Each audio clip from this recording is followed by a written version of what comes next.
继续来到中华线西，第一批野生乌鱼来报道了。渔民出海2天就掠到2000多尾。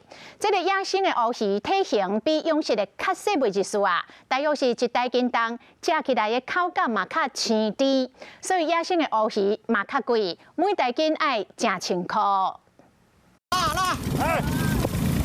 阿龙啊，水咯！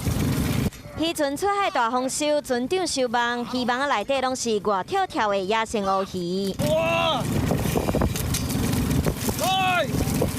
工作人员真兴奋，甲渔网透开，甲乌鱼掠起来。规台船拢是乌鱼，渔民嘛笑嗨嗨。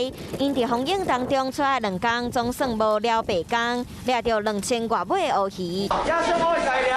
知影消息的民众早就伫渔港内等，野生乌鱼比饲的乌鱼体型搁较细，大约敢若1大斤。不过因为野生乌鱼拢是靠家己伫大海当中找食的，肉质也比用饲的搁较甜。真侪人拢是专工来渔港买野生的乌鱼。专工来买啊，食野生的较好，野生个较芳好食。阿拉讲，加我甜嘞。对啊，啊，这10年拢是咧手底了对。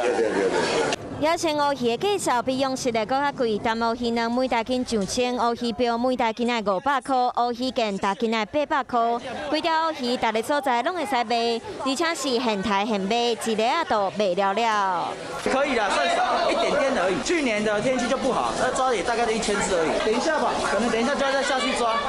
日当以来，头一批野生乌鱼，互渔民趁一条，经家己台寒流会当赶紧来，就会使带来搁较侪野生乌鱼，互渔民会当趁一个搁较大包的年底奖金。